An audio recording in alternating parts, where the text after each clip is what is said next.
Hi friends, ಎಲ್ಲರೂ ಹೇಗಿದ್ದೀರಾ? ಎಲ್ಲರೂ ಚೆನ್ನಾಗಿದ್ದೀರಾ ಅಂತ ಅಂದ್ಕೊಂಡಿದ್ದೀನಿ. ವೆಲ್ಕಮ್ ಟು ಅನುಪಮ ಪುಟ್ಟ ಪ್ರಪಂಚ. ಇವತ್ತು ನಾನು ವರಮಹಾಲಕ್ಷ್ಮಿ ಹಬ್ಬ ಸ್ಪೆಷಲ್ಲು ಕಜ್ಜಿಕಾಯಿನ ಮಾಡಿ ತೋರಿಸ್ತಾ ಇದ್ದೀನಿ. ತುಂಬ ಸುಲಭವಾಗಿ ಮಾಡ್ಕೋಬೋದು. ಬನ್ನಿ ಹೇಗೆ ಮಾಡೋದು ಅಂತ ನೋಡೋಣ.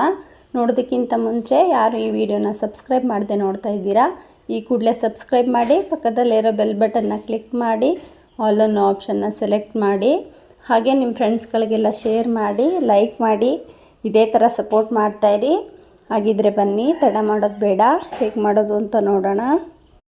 ನೋಡಿ, ಇಲ್ಲಿ ನಾನು ಒಂದು ಬೌಲ್ನ ತೊಗೊಂಡಿದ್ದೀನಿ. ಆ ಬೌಲ್ಗೆ 1 ಕಪ್ಪಷ್ಟು ಚಿರೋಟಿ ರವೆನ ಹಾಕೋತಾ ಇದ್ದೀನಿ. ಅದೇ ಸೇಮ್ ಕಪ್ಪಲ್ಲಿ ನಾನು 2 ಕಪ್ಪಷ್ಟು ಮೈದಾ ಹಿಟ್ಟನ್ನ ಹಾಕೋತಾ ಇದ್ದೀನಿ.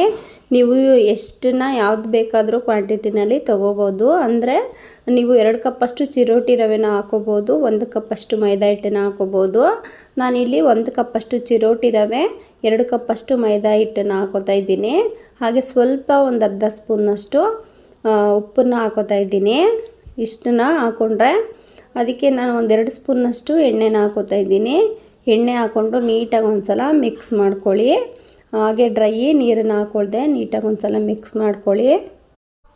ನಾವು ಚಿರೋಟಿ ರವೆನ ಹಾಕ್ಕೊಳ್ಳೋದು ಅದು ಕ್ರಿಸ್ಪಿನೆಸ್ ಆಗಿ ಎಷ್ಟು ದಿನ ಇಟ್ಟರೂ ಏನು ಸಾಫ್ಟ್ ಆಗೋದಿಲ್ಲ, ಮೆತ್ತಗಾಗೋದಿಲ್ಲ ಅಂತ ನಾವು ಚಿರೋಟಿ ರವೆನ ಹಾಕ್ಕೊಳ್ಳೋದು. ನೀವು ನೋಡಿಕೊಂಡು ಹಾಕೋಬೋದು. ಇಲ್ಲ ನೀವು ಫುಲ್ಲು ಮೈದಾ ಹಿಟ್ಟಲ್ಲೇ ನೀವು ಮಾಡ್ಕೋತೀವಿ, ನಾವು ಜಾಸ್ತಿ ದಿನ ಇಡಲ್ಲ ಅನ್ನೋದಾದರೆ ನೀವು ಬರೀ ಮೈದಾ ಹಿಟ್ಟನ್ನು ನೀವು ಕಲಿಸ್ಕೊಂಡು ಮಾಡ್ಕೋಬೋದು. ನಾನಿಲ್ಲಿ ಸ್ವಲ್ಪ ಕ್ರಿಸ್ಪಿನೆಸ್ ಆಗಿ ಬರಲಿ ಅನ್ನೋದಕ್ಕೋಸ್ಕರ 1 ಕಪ್ಪಷ್ಟು ಚಿರೋಟಿ ರವೆನ ಹಾಕೋತಾ ಇದ್ದೀನಿ. ನೀವು ಜಾಸ್ತಿ ದಿನ ಇಡೋದಾದರೆ 2 ಕಪ್ಪಷ್ಟು ಚಿರೋಟಿ ರವೆ, 1 ಕಪ್ಪಷ್ಟು ಮೈದಾ ಹಿಟ್ಟನ್ನು ಹಾಕ್ಕೊಂಡು ಕಲಿಸ್ಕೋಬೋದು. ನೋಡಿ, ಇವಾಗ ನಾನು ನೀಟಾಗಿ ಒಂದು ಸಲ ಹಾಗೆ ಡ್ರೈಯಲ್ಲಿ ಉಪ್ಪೆಲ್ಲ ಹಾಕಿರೋದ್ರಿಂದ ನೀಟಾಗಿ ಮಿಕ್ಸ್ ಮಾಡಿಕೊಂಡು ಸ್ವಲ್ಪನೇ ನೀರನ್ನು ಹಾಕ್ಕೊಂಡು ನಾನು ಮಿಕ್ಸ್ ಮಾಡ್ಕೋತಾ ಇದ್ದೀನಿ. ಇದನ್ನು ಚಪಾತಿ ಹಿಟ್ಟನ್ನ ಅದಕ್ಕೆ ಕಲಿಸ್ಕೊಳ್ಳಿ. ಸ್ವಲ್ಪ ಸಾಫ್ಟಾಗಿರಲಿ, ತುಂಬ ಗಟ್ಟಿಯಾಗಿ ಮಾಡ್ಕೋಬೇಡಿ. ಪೂರಿ ಹಿಟ್ಟನ್ನು ಮಾಡ್ಕೋತಿರಲ್ಲ ಆ ಥರ ಗಟ್ಟಿಯಾಗಿ ಮಾಡ್ಕೋಬೇಡಿ, ಸ್ವಲ್ಪ ಸಾಫ್ಟಾಗೇ ಇರಲಿ. ನಾವು ರವೆನ ಹಾಕಿರೋದ್ರಿಂದ ಅದು ಅರಳುತ್ತೆ. ಹಾಗಾಗಿ ನೀವು ಕಲಿಸ್ಕೊಳ್ಳುವಾಗಲೇ ಸ್ವಲ್ಪ ತೆಳುವಾಗಿ ಕಲಿಸ್ಕೊಂಡ್ರೆ ಅದು ಒಂದು 10 ನಿಮಿಷ ಅರ್ಧ ಗಂಟೆ ನಾವು ಇಡ್ತೀವಲ್ಲ ರೆಸ್ಟಿಗೆ, ಆವಾಗ ಪರ್ಫೆಕ್ಟು ಅದಕ್ಕೆ ಬರುತ್ತೆ. ನೋಡಿ, ಇವಾಗ ನಾನು ಸ್ವಲ್ಪನೇ ನೀರನ್ನು ಹಾಕ್ಕೊಂಡು ನೀಟಾಗೆಲ್ಲ ಮಿಕ್ಸ್ ಮಾಡ್ಕೋತಾ ಇದ್ದೀನಿ. ನೋಡಿ, ಇವಾಗ ನಾನು ಚೆನ್ನಾಗಿ ಎಲ್ಲ ನೀಟಾಗಿ ಮಿದ್ದಿಸ್ಕೊಂಡು ನೀಟಾಗಿ ಹಿಟ್ಟನ್ನು ಮಿದ್ದಿಸ್ಕೊಂಡಿದ್ದೀನಿ. ಈಗ ಲಾಸ್ಟಿಗೆ ನಾನು ಸ್ವಲ್ಪ 1 ಸ್ಪೂನ್ನಷ್ಟು ಎಣ್ಣೆನ ಹಾಕ್ಕೊಂಡು ಸ್ವಲ್ಪ ಇದು ನೆನೆಯೋದಕ್ಕೆ ಈ ಥರ ಮಿಕ್ಸ್ ಮಾಡಿಬಿಟ್ಟು ಸ್ವಲ್ಪ ಈ ಥರ ಮಿದ್ದಿಸ್ಕೊಂಡು ನೀವು ಇದನ್ನು ಒಂದು 10 ನಿಮಿಷ ಅಥವಾ ಒಂದು ಟೈಮ್ ಇದ್ದರೆ ನೀವು ಒಂದು 20 ನಿಮಿಷನಾದರೂ ನೀವು ಇದನ್ನು ಹರಳೋದಕ್ಕೆ ರೆಸ್ಟಲ್ಲಿ ಬಿಟ್ಬಿಡಿ. ಆವಾಗ ಪರ್ಫೆಕ್ಟಾಗಿ ಚೆನ್ನಾಗಿ ಹಿಟ್ಟು ರೆಡಿ ಆಗುತ್ತೆ. ಇವಾಗ ನಾವು ಒಳಗಡೆ ಹಾಕೋದಕ್ಕೆ ಕರ್ಜಿಕಾಯಿಗೆ ಸ್ಟಫಿಂಗ್ಸನ್ನು ರೆಡಿ ಮಾಡೋಣ. ಇಲ್ಲಿ ನಾನು ಒಂದು ಚಿಕ್ಕದು ಮಿಕ್ಸರ್ ಜಾರ್ನ ತೊಗೊಂಡಿದ್ದೀನಿ. ಆ ಮಿಕ್ಸರ್ ಜಾರ್ಗೆ 1 ಬೌಲಷ್ಟು ಕಡಲೆನ ಪುಡಿ ಮಾಡ್ಕೊಂಡಿದ್ದೀನಿ. ಸ್ವಲ್ಪ ತರಿಯಾಗಿ ಪೌಡರ್ ಮಾಡ್ಕೊಳ್ಳಿ, ತಿನ್ನೋದಕ್ಕೆ ತುಂಬ ಚೆನ್ನಾಗಿರುತ್ತೆ. ಅದೇ ಸೇಮ್ ಕಪ್ಪಲ್ಲಿ ನಾನು 2 ಕಪ್ಪಷ್ಟು ಕೊಬ್ಬರಿ ತುರಿನ ಹಾಕೋತಾ ಇದ್ದೀನಿ. ಹಾಗೆ ಡ್ರೈ ಫ್ರೂಟ್ಸ್ಗಳು, ಗೋಡಂಬಿ, ದ್ರಾಕ್ಷಿ, ಬಾದಾಮಿನ ನಾನು ಸ್ವಲ್ಪ ಚಿಕ್ಕದಾಗಿ ಕಟ್ ಮಾಡಿ ಹಾಕ್ಕೊಂಡಿದ್ದೀನಿ. ಈ ಥರ ನೀವು ಹಾಕ್ಕೊಳ್ಳಿ. ಸ್ವಲ್ಪ ನೀವು ಇದನ್ನು ತುಪ್ಪದಲ್ಲಿ ಹುರಿದು ಸುದ ಬೇಕಾದರೆ ಹಾಕೋತೀನಿ ಅಂದರೆ ಹಾಕೋಬೋದು. ಅದೇ ಕಪ್ಪಲ್ಲಿ ನಾನು ಸೇಮ್ ಕಪ್ಪಲ್ಲಿ 1 ಕಪ್ಪಷ್ಟು ಸಕ್ಕರೆನ ಹಾಕ್ಕೊಂಡಿದ್ದೀನಿ. ನೀವು ಸ್ವೀಟ್ ಜಾಸ್ತಿ ಇಷ್ಟಪಡೋದಾದರೆ ಇನ್ನೂ ಅಷ್ಟು 1/4 ಕಪ್ಪಷ್ಟು ಹಾಕೋಬೋದು. ಫಸ್ಟಿಗೆ ನಾನು 3/4 ಕಪ್ಪಷ್ಟು ಸಕ್ಕರೆನ ಹಾಕ್ಕೊಂಡಿದ್ದೀನಿ. ಸ್ವಲ್ಪ ಹಾಗೆ ಇಟ್ಟಿದ್ದೀನಿ, ಲಾಸ್ಟಲ್ಲಿ ನೋಡಿಕೊಂಡು ಹಾಕ್ಕೊಳ್ಳೋಣ ಅಂತ. ಹಾಗೆ ಕಡಲೆನ ಪುಡಿ ಮಾಡಿದ್ನಲ್ಲ, ಆ ಕಡಲೆ ಪುಡಿನ ಹಾಕೋತಾ ಇದ್ದೀನಿ. ಇಲ್ಲಾಂದರೆ ನೀವು ಪುಡಿ ಮಾಡಲಿಲ್ಲ ಅಂದರೆ ಹಾಗೆ ಹಾಕೋತೀನಿ ಅಂದರು ಕಡಲೆನ ಹಾಕೋಬೋದು. ಕೊಬ್ಬರಿನೂ ಅಷ್ಟೇ, ನೀವು ಮೇಲ್ಗಡೆ ಕಪ್ಪು ಭಾಗನ ತೆಗೆದು ಹಾಗೆ ಪೌಡರ್ ಮಾಡ್ಕೋತೀನಿ ಅಂದರೆ ಪೌಡರ್ ಮಾಡ್ಕೋಬೋದು. ಇಲ್ಲಾಂದರೆ ಹಾಗೇ ತುರ್ಕೋತೀನಿ ಅಂತಂದರೆ ಕಪ್ಪು ಭಾಗ ಏನು ತೆಗೆದೆ ಹಾಗೇ ಸುದ ನೀವು ತುರ್ಕೊಂಡು ಹಾಕೋಬೋದು. ನಾನು ಮೇಲ್ಗಡೆ ಕಪ್ಪು ಭಾಗ ಎಲ್ಲ ತೆಗೆದು ತುರಿದ್ಬಿಟ್ಟು ಹಾಕ್ಕೊಂಡಿದ್ದೀನಿ. ಈಗ ಲಾಸ್ಟಲ್ಲಿ ನಾನು 1 ಸ್ಪೂನಷ್ಟು ಏಲಕ್ಕಿ ಪೌಡರ್ನ ಹಾಕ್ಕೊಂಡು ನೀಟಾಗಿ ಒಂದು ಸಲ ಈ ಥರ ಸ್ಪೂನಲ್ಲೇ ಮಿಕ್ಸ್ ಮಾಡ್ಕೋತಾ ಇದ್ದೀನಿ. ಇವಾಗ ನಾನು ಇನ್ನೂ 1/4 ಕಪ್ಪಷ್ಟು ಸಕ್ಕರೆನ ಇಟ್ಕೊಂಡಿದ್ನಲ್ಲ, ಆ ಸಕ್ಕರೆನೂ ಸುದಾ ಹಾಕೋತಾ ಇದ್ದೀನಿ. ಕರೆಕ್ಟಾಗಿ ಆಗುತ್ತೆ. 1 ಕಪ್ಪಷ್ಟು ಕರೆಕ್ಟಾಗಿ ನೀವು ಸಕ್ಕರೆನ ಹಾಕ್ಕೊಳ್ಳಿ. ಸಕ್ಕರೆನ ಹಾಕ್ಕೊಂಡು ನೀಟಾಗಿ ಒಂದು ಸಲ ಮಿಕ್ಸ್ ಮಾಡ್ಕೊಳ್ಳಿ. ಇಷ್ಟೇ, ತುಂಬ ಬೇಗ ನಾವು ಸ್ಟಫಿಂಗ್ಸನ್ನು ರೆಡಿ ಮಾಡ್ಕೋಬೋದು. ಈಗ ಇದು ರೆಡಿಯಾಗಿದೆ. ಈಗ ಹಿಟ್ಟನ್ನು ಚೆನ್ನಾಗಿ 20 ನಿಮಿಷ ನೆಂದಿರುತ್ತೆ. ಬನ್ನಿ ಇವಾಗ ಹಿಟ್ಟನ್ನು ನೋಡೋಣ. ನೋಡಿ, ಕರೆಕ್ಟಾಗಿ ಪರ್ಫೆಕ್ಟ್ ಕನ್ಸಿಸ್ಟೆನ್ಸಿನಲ್ಲಿ ಹಿಟ್ಟು ಬಂದಿದೆ. ಈ ಥರ ನೀವು ಕಲಿಸ್ಕೋಬೇಕು. ಈಗ ಲಾಸ್ಟಲ್ಲಿ ನಾನು ಸ್ವಲ್ಪ ಈ ಥರ ಮಿದ್ದಿಸ್ಕೋತಾ ಇದ್ದೀನಿ.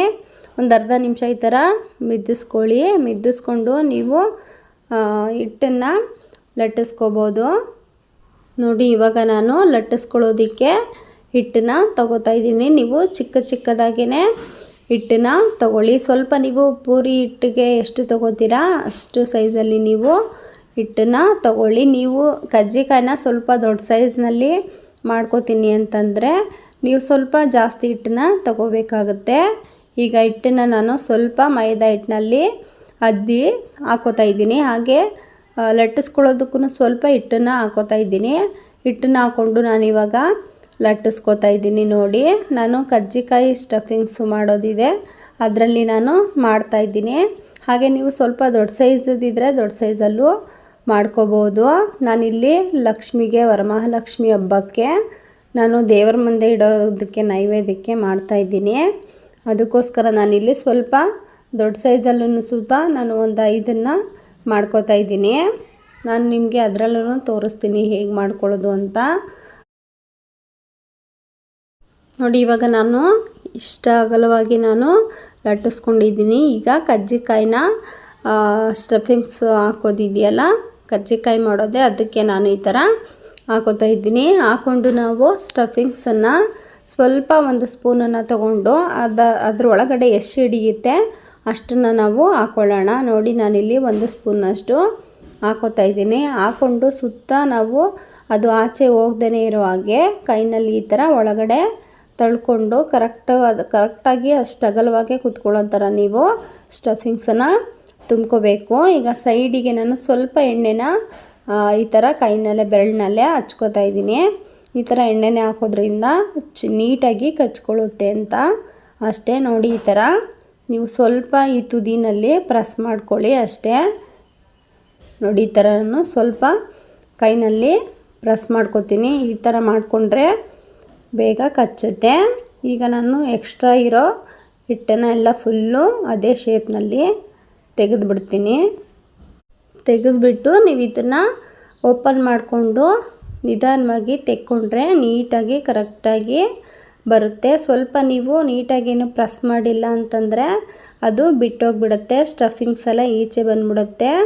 ನೋಡಿ, ಅಲ್ಲಿ ಸ್ವಲ್ಪ ತುದಿ ಕಚ್ಚಿಲ್ಲ, ಅದಕ್ಕೆ ಇದಾಗ್ತಿದೆ. ನೀಟಾಗಿ ನೀವು ತುದಿನ ಚೆನ್ನಾಗಿ ಕಚ್ಕೊಳ್ಳೋ ಥರ ನೀಟಾಗಿ ರೆಡಿ ಮಾಡ್ಕೊಳ್ಳಿ. ನೋಡಿ, ಇವಾಗ ರೆಡಿಯಾಗಿದೆ. ಡಿಸೈನು ಅಷ್ಟೇ ಎಷ್ಟು ಚೆನ್ನಾಗಿದೆ ಅಂತ. ಸೇಮ್ ಕಜ್ಜಿಕಾಯಿ ಡಿಸೈನು ಹೇಗಿದೆ ಆಗಿದೆ, ತುಂಬ ಚೆನ್ನಾಗಿರುತ್ತೆ. ಇದೇ ಥರ ನಾನು ಇನ್ನೊಂದನ್ನು ಲಟ್ಟಿಸಿ ಮಾಡಿ ನಿಮಗೆ ತೋರಿಸ್ತೀನಿ. ನಿಮಗೆ ದೊಡ್ಡ ಸೈಜನ್ನು ಸುಧಾ ನಾನು ನಿಮಗೆ ಡಿಸೈನಲ್ಲಿ ತೋರಿಸ್ತೀನಿ. ನಿಮಗೆ ಯಾವ ಡಿಸೈನ್ ಬೇಕೋ ಆ ಥರ ನೀವು ಮಾಡ್ಕೋಬೋದು. ನೋಡಿ, ಇವಾಗ ಇನ್ನೊಂದನ್ನು ನಾನು ಲಟ್ಟಿಸ್ಕೊಂಡಿದ್ದೀನಿ. ಈಗ ಅದೇ ಥರ ನಾನು ಇನ್ನೊಂದನ್ನು ಸುಧಾ ಮಾಡ್ಕೋತಾ ಇದ್ದೀನಿ. ಅದಕ್ಕೆ ಕರೆಕ್ಟಾಗಿ ಕಜ್ಜಿಕಾಯಿ ಮಾಡ್ಕೋತೀವಲ್ಲ, ಅದಕ್ಕೆ ಕರೆಕ್ಟಾಗಿ ನಾವು ಕುತ್ಕೊಳ್ಳೋ ಥರ ಒತ್ಕೋಬೇಕು ಹಿಟ್ಟನ್ನು. ನೋಡಿ, ಇದೇ ಥರ ನಾನು ಪುನಃ ಇನ್ನೊಂದು ಸ್ಪೂನನ್ನು ಹಾಕ್ಕೊಂಡು ಅದೇ ಥರ ಎಲ್ಲನೂ ನಾನು ರೆಡಿ ಮಾಡ್ಕೋತೀನಿ. ಇವಾಗ ನಾನು ನಿಮಗೆ ಇನ್ನೊಂದು ದೊಡ್ಡದಾಗಿ ಮಾಡ್ಕೊಳ್ಳೋದನ್ನ ಡಿಸೈನನ್ನು ತೋರಿಸ್ತಾ ಇದ್ದೀನಿ. ನೋಡಿ, ಇವಾಗ ನಾನು ಅಗಲವಾಗಿ ಒಂದು ದೊಡ್ಡ ಸೈಜಲ್ಲಿ ಒತ್ಕೊಂಡಿದ್ದೀನಿ. ಈಗ ಅದನ್ನು ನಾನು ಅಲ್ಲೇ ಸ್ಟಫಿಂಗ್ಸನ್ನ ತುಂಬಿಕೊಂಡು ತುದಿಗೆ ಸ್ವಲ್ಪ ಎಣ್ಣೆನ ಹಚ್ಕೊಂಡು ಈ ಥರ ಸ್ಟಫಿಂಗ್ಸ್ ಹತ್ರ ಎಷ್ಟು ತುಂಬಿರ್ತೀವಿ ಅಷ್ಟು ನಾನು ಕ್ಲೋಸ್ ಮಾಡ್ಕೋತೀನಿ. ಕ್ಲೋಸ್ ಮಾಡಿಕೊಂಡು ತುದಿ ಎಲ್ಲ ಸ್ವಲ್ಪ ಈ ಥರ ಪ್ರೆಸ್ ಮಾಡ್ಕೊಳ್ಳಿ, ಅದೆಲ್ಲ ಕಚ್ಕೊಳ್ಳೋ ಥರ ಪ್ರೆಸ್ ಮಾಡಿಕೊಂಡು ಈ ಥರ ಒಂದು ಸ್ಪೂನ್ ಇದ್ದರೆ ಆ ಸ್ಪೂನಲ್ಲಿ ಈ ಥರ ಪ್ರೆಸ್ ಮಾಡ್ಕೊಳ್ಳಿ. ಎರಡು ಸೈಡು ಕಚ್ಕೊಳ್ಳೋ ಥರ ನೋಡಿಕೊಂಡು ನೀವು ಅದನ್ನು ಮಾಡ್ಕೋಬೇಕು. ಇಲ್ಲಾಂದರೆ ಸ್ಟಫಿಂಗ್ಸು ಬಿಚ್ಕೊಬಿಡುತ್ತೆ, ಈಚೆ ಬಂದುಬಿಡುತ್ತೆ. ನೋಡಿ, ಈ ಥರ ಮಾಡ್ಕೊಳ್ಳಿ. ಈ ಥರನೂ ನೀವು ಮಾಡ್ಕೋಬೋದು. ಇವಾಗ ನಾನು ಇನ್ನೊಂದು ಡಿಸೈನಲ್ಲಿ ತೋರಿಸ್ತಾ ಇದ್ದೀನಿ. ಅದೇ ಥರ ನಾನು ಫಸ್ಟ್ ತೋರಿಸೋದ್ನಲ್ಲ ಅದೇ ಥರ ಅಗಲವಾಗಿ ಒತ್ಕೊಂಡು ಸ್ಟಫಿಂಗ್ಸನ್ನು ಹಾಕ್ಕೊಂಡು ಸ್ವಲ್ಪ ತುದಿಗೆ ಎಣ್ಣೆನ ಹಚ್ಕೋತಾ ಇದ್ದೀನಿ. ಎಣ್ಣೆನ ಹಚ್ಕೊಂಡು ಆ ಕರ್ಜಿಕಾಯಿನ ನಾವು ಮಾಡ್ಕೊಂಡಿದ್ವಲ್ಲ ಅದೇ ಥರ ನಾನು ಮಾಡ್ಕೋತಾ ಇದ್ದೀನಿ. ಮಾಡಿಕೊಂಡು ಡಿಸೈನ್ ಮಾತ್ರ ತುದಿನಲ್ಲಿ ಬೇರೆನ ನಾನು ತೋರಿಸ್ತಾ ಇದ್ದೀನಿ. ಕರೆಕ್ಟಾಗಿ ನೀವು ಒಂದು ಸಮನಾಗಿ ಮಾಡಿಕೊಂಡು ಕೂರಿಸ್ಕೋಬೇಕು ನೀಟಾಗಿ. ಇವಾಗ ನಾನು ಈ ಥರ ಸ್ವಲ್ಪ ಈ ಥರ ಬೆರಳಿನಲ್ಲೇ ಕೆಳಗಡೆಯಿಂದ ಮೇಲ್ಗಡೆ ತಗೊಂಡು ಈ ಥರ ಪ್ರೆಸ್ ಮಾಡ್ಕೋತಾ ಇದ್ದೀನಿ. ಈ ಥರನೂ ಸುಧಾ ಮಾಡ್ಕೋಬೋದು ನೋಡಿ, ತುಂಬ ಸುಲಭವಾಗಿ ಮಾಡ್ಕೋಬೋದು. ಕರ್ಜಿಕಾಯಿ ಸ್ಟಫಿಂಗ್ಸ್ದು ಯಾರಿರಲ್ಲ ಈ ಥರ ನೀವು ಕೈನಲ್ಲೇ ಮಾಡ್ಕೊಳ್ಳಿ. ಆದರೆ ಸ್ಟಫಿಂಗ್ಸ್ ಎಲ್ಲ ಈಚೆ ಬರ್ದೇನೆ ಇರೋ ಹಾಗೆ ನೀಟಾಗಿ ಪ್ರೆಸ್ ಮಾಡಿಕೊಂಡು ಮಾಡ್ಕೋಬೇಕು. ಮಾಡಿಕೊಂಡು ನೀಟಾಗಿ ಈ ಥರ ಹುಷಾರಾಗಿ ಎತ್ತಿಟ್ಕೊಳ್ಳಿ. ನಾನು ಈ ಥರ ದೊಡ್ಡ ಸೈಜಾಗಿ ಸ್ವಲ್ಪ ದೇವ್ರ ಮುಂದೆ ಇಡೋದಕ್ಕೆ ಅಂತ ನಾನು ಮಾಡ್ತಾಯಿದ್ದೀನಿ. ಸ್ಟಫಿಂಗ್ಸ್ದು ಸ್ವಲ್ಪ ಚಿಕ್ಕದಾಯಿತು ಅಂತ ಈ ಥರ ನಾನು ಒಂದು 5 ಮಾಡ್ಕೋತೀನಿ. ಇನ್ನೆಲ್ಲ ಮಿಕ್ಕದನ್ನೆಲ್ಲ ನಾನು ಕರ್ಜಿಕಾಯಿ ಮಾಡೋದ್ರಲ್ಲೇ ಮಾಡ್ಕೋತೀನಿ. ನೋಡಿ ಈಗೆಲ್ಲ ನಾನು ರೆಡಿ ಮಾಡ್ಕೊಂಡಿದ್ದೀನಿ. ಈಗ ಎಣ್ಣೆನ ನಾನು ಕಾಯೋದಕ್ಕೆ ಇಟ್ಟಿದ್ದೀನಿ. ಎಣ್ಣೆ ಕಾದಿದೆ. ಸ್ವಲ್ಪ ಹಿಟ್ಟನ್ನು ಹಾಕಿ ನಾನು ನೋಡ್ತಾಯಿದ್ದೀನಿ. ಹಾಕಿದಾಗ ಇದು ಹಿಟ್ಟು ಮೇಲೆ ಬಂದರೆ ಎಣ್ಣೆ ಕರೆಕ್ಟಾಗಿ ಕಾದಿರುತ್ತೆ. ತುಂಬ ಹೊಗೆ ಬರೋ ಥರ ಎಣ್ಣೆನ ಕಾಯಿಸ್ಕೋಬೇಡಿ. ಮೀಡಿಯಮ್ ಫ್ಲೇಮಲ್ಲೇ ಎಣ್ಣೆನ ಕಾಯಿಸ್ಕೊಂಡು ಹಾಕ್ಕೊಳ್ಳುವಾಗ ನೀವು ಮೀಡಿಯಮ್ ಫ್ಲೇಮಲ್ಲೇ ಇಟ್ಕೊಂಡು ನೀಟಾಗಿ ಕರ್ಜಿಕಾಯಿ ಎಲ್ಲ ಮಾಡ್ಕೊಂಡಿರೋದನ್ನು ಹಾಕ್ಕೊಳ್ಳಿ. ನೋಡಿ ನಾನು ಎಲ್ಲನೂ ಮಾಡ್ಕೊಂಡಿದ್ದೀನಿ ಈ ಥರ. ಈಗ ಇದನ್ನು ನಾನು ಎಣ್ಣೆಗೆ ಹಾಕೋತಾ ಇದ್ದೀನಿ. ಎಣ್ಣೆಗೆ ಹಾಕಿದಾಗ ಏನೂ ಆಗಲ್ಲ, ಕರೆಕ್ಟಾಗಿ ಬರುತ್ತೆ. ಇದೇ ಥರ ನಾನು ಮಾಡಿರೋದನ್ನೆಲ್ಲ ಹಾಕೋತಾ ಇದ್ದೀನಿ. ಹಾಕ್ಕೊಂಡು ನೀವು ಒಂದು 2 ನಿಮಿಷ ಹಾಗೆ ಬಿಟ್ಬಿಟ್ಟು ನೀವು ಇದನ್ನು ಉಲ್ಟಾ ಮಾಡಿ ನೀವು ಬೇಯಿಸ್ಕೊಂಡ್ರೆ ಕರ್ಜಿಕಾಯಿ ರೆಡಿ ಆಗಿಬಿಡುತ್ತೆ. ನಾನಿವಾಗ ಎಷ್ಟು ಹಿಡಿಯುತ್ತೆ ಅಷ್ಟನ್ನು ಹಾಕೋತಾ ಇದ್ದೀನಿ. ಹಾಕಿಬಿಟ್ಟು 1 ನಿಮಿಷ ಹಾಗೆ ಬಿಡಿ. ಆಮೇಲೆ ನೀವು ಉಲ್ಟಾ ಮಾಡಿಕೊಂಡು ಬೇಯಿಸ್ಕೊಳ್ಳಿ. ನೋಡಿ ನಾನು 1 ನಿಮಿಷ ಬಿಟ್ಟಿದ್ದೆ. ಸ್ವಲ್ಪ ಗೋಲ್ಡನ್ ಬ್ರೌನ್ ಕಲರ್ ಬರೋವರೆಗೂ ನೀವು ಇದನ್ನು ಬೇಯಿಸ್ಕೊಂಡ್ರೆ ಸಾಕಾಗುತ್ತೆ. ನೋಡಿ ಈ ಕಲರಾಗಿ ಚೆನ್ನಾಗಿ ಬೆಂದಿರುತ್ತೆ. ಈ ಥರ ನೀವು ಉಲ್ಟಾ ಮಾಡಿಕೊಂಡು ನೀಟಾಗಿ ಬೇಯಿಸ್ಕೊಂಡ್ರೆ ಸಾಕಾಗುತ್ತೆ. ನೋಡಿ ಈಗ ಇದು ಬೆಂದಿದೆ. ಈಗ ಇದನ್ನು ನಾನು ಎತ್ಕೊಂಡು ಇದೇ ಥರ ನಾನು ಎಲ್ಲ ಕರ್ಜಿಕಾಯಿನೂ ಸುಧಾ ಹಾಕ್ಕೊಂಡು ಬೇಯಿಸ್ಕೊತೀನಿ.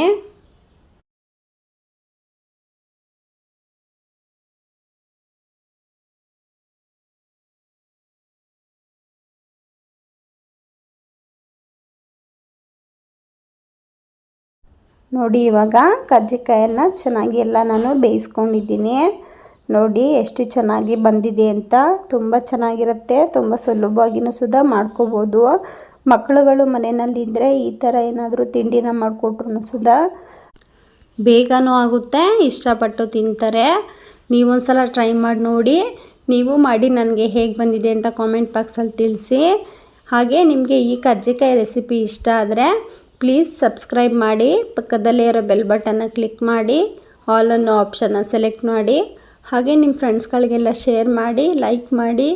ಇದೇ ಥರ ಸಪೋರ್ಟ್ ಮಾಡ್ತಾಯಿರಿ. ಇದೇ ತರಹ ಹೊಸ ವಿಡಿಯೋದೊಂದಿಗೆ ಸಿಗೋಣ. Thanks for watching. Bye friends.